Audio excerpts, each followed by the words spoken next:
앞에 영상에 이어서 계속 진행을 해보도록 하겠습니다. 지금 이제 엥겔스의 편지를 살펴보도록 할 건데요.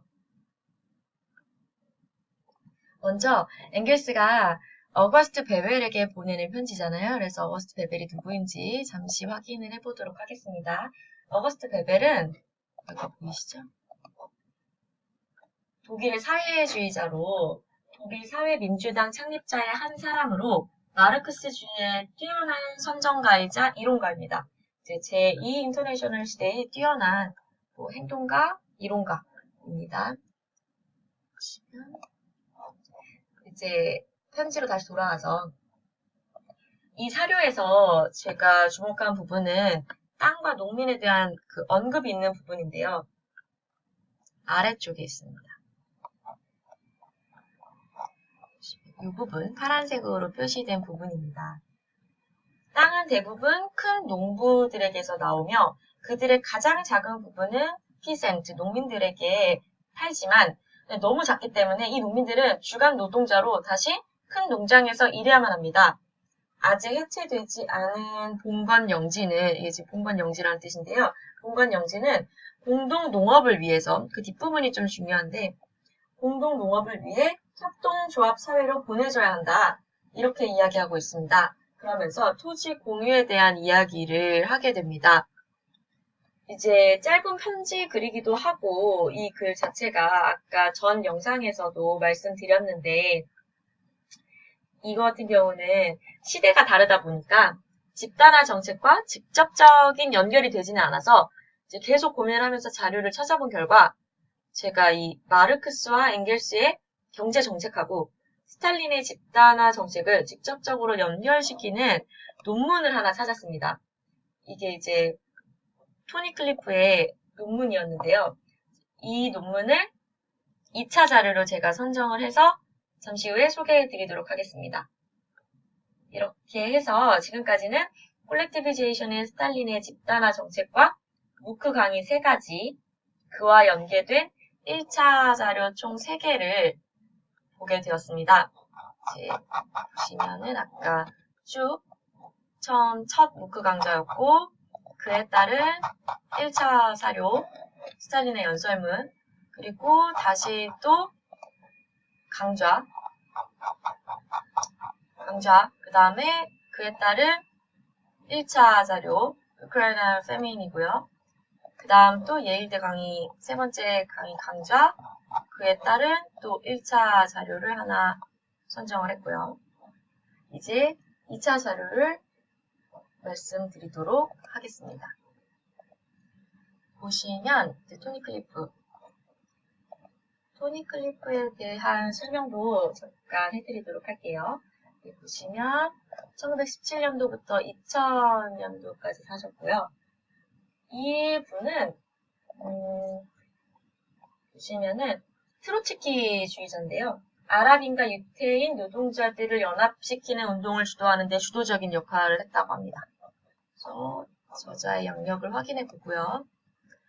다시 돌아가서 자료를 한번 살펴보도록 하겠습니다.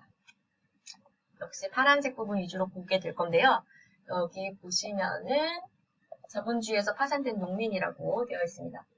마르크스 농민에 대한 태도를 다룰 때 그 마르크스의 연구와 분석의 핵심은 자본주의에서 사회주의로의 전환이다. 이렇게 얘기를 하면서 그는 농민을 봉건 질서의 사회적 형태의 특성, 즉 구식 사회 질서의 자본주의 내에서 그 구식 사회 질서가 살아남기 위한 어떤 생존 형태로 봤다. 이렇게 얘기하고 있습니다. 간단히 마르크스의 농민에 대한 개념을 언급하고 있고요. 이제 내려가서 이 부분에 보시면요.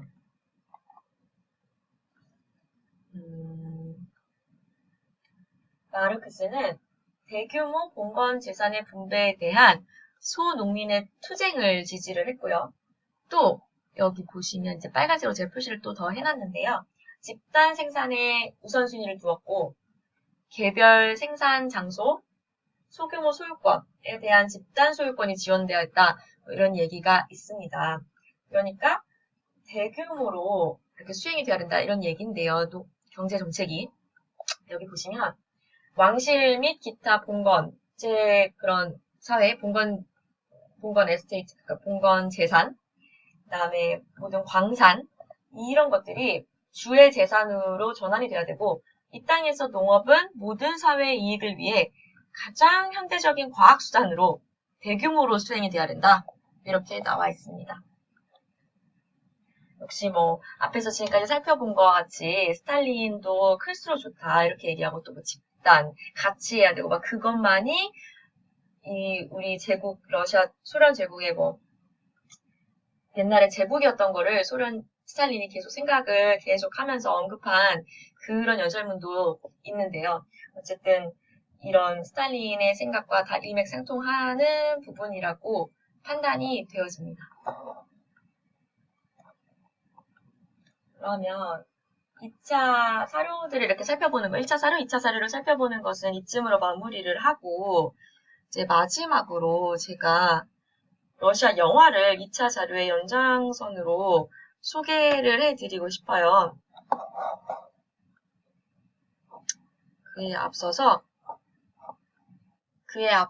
한 번 더 정리를 해보고 넘어가고 싶은데요. 이게 아까는 이제 강의와 1차 자료의 어떤 연관성을 한번 제가 정리를 했고요. 이렇게 보시면은 1차 자료에서 제가 처음에 선택한 자료가 집단화에 대한 스탈린의 입장 이렇게 했었는데요.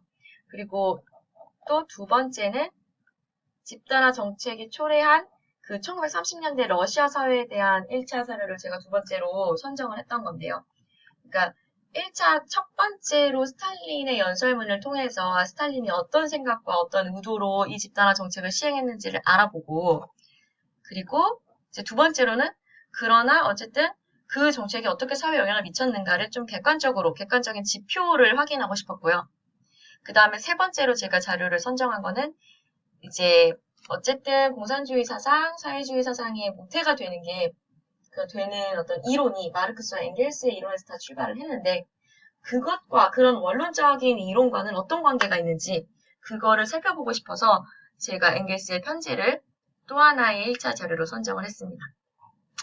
그리고 2차 자료를 제가 말씀을 드릴 건데, 이제 아까 말씀드린 토니 클리프의 2차 자료, 그 논문을 제가 말씀드렸고, 여기 보시면 스탈린의 집단화 경제정책과 막시즘을 연결시켜서 가장 잘 이야기하고 있는 논문이라고 판단되어 선정했다고 이유를 간략하게 써놨고요. 잠시 말씀드렸던 영화에 대해서 얘기를 해보도록 하겠습니다. 이 작품은 1998년도 작품입니다. 그래서 러시아 감독 알렉세이 게르만의 영화인 호스텔류프 나의 차를 소개를 하면서 이제 스탈린의 집단화 정책에 대한 저의 큐레이팅 작업을 마무리하고자 합니다. 영화를 잠깐 보여드릴게요.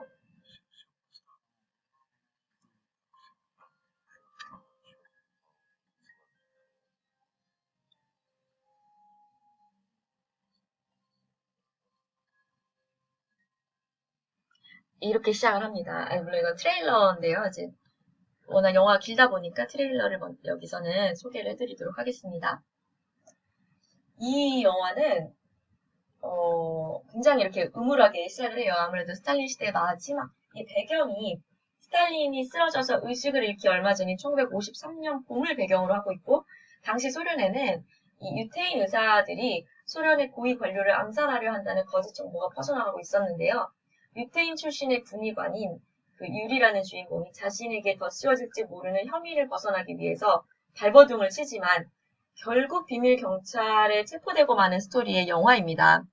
그래서 전체적으로 굉장히 이게 러시아 역사, 이 시대 상황을 이해하지 못하면 접근이 되게 어렵고, 또 영화 자체의 영화적인 장치도 굉장히 좀 복잡하고 어려워서 난해한 영화인데요.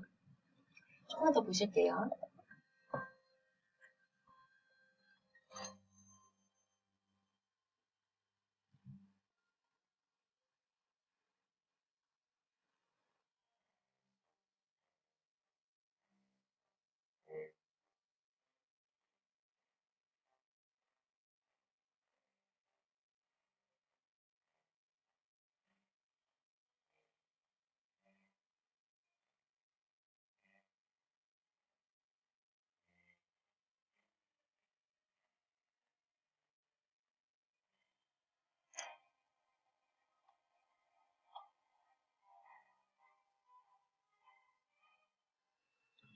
여기 이제 보시면은 그 대머리로 나오는 주인공이 스탈린이자 스탈린의 또 다른 자아다 뭐 이렇게 나오는데요.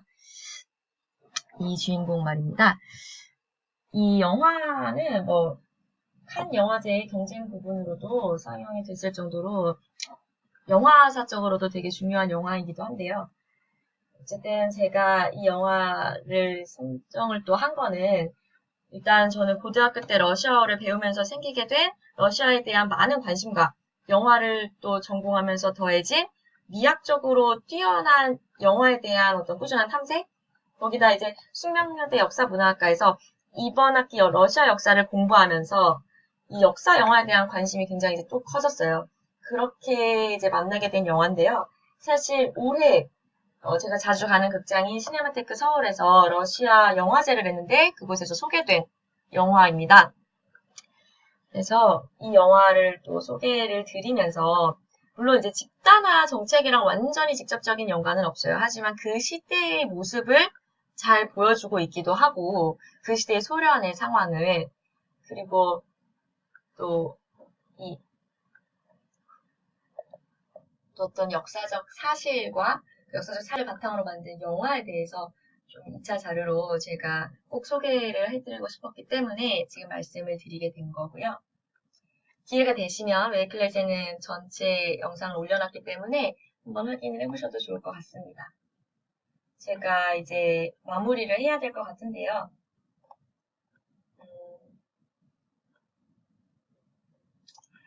2019년도 2학기 러시아사 수업 참여를 마무리하면서 이제 마무리 인사를 드리도록 하겠습니다.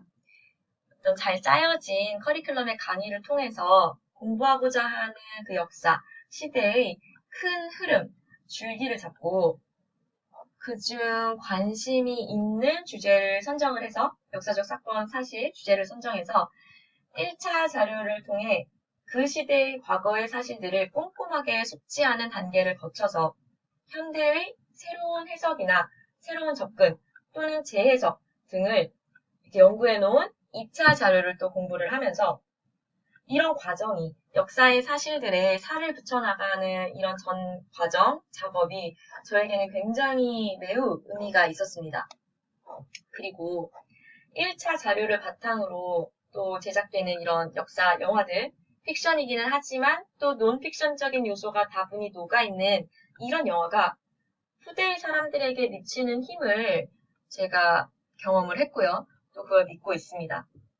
그래서 역사가 더 이상 역사학만의 분야가 아니라 정치학, 경제학, 미학, 예술 작품으로까지 전 학문 예술과 연대해서 이 사회를, 세계를 바르게 이끌어 나가는 좋은 학문으로서 기능하는데 이바지할 수 있는 역사문학부 학생으로 계속해서 매진하고 싶습니다.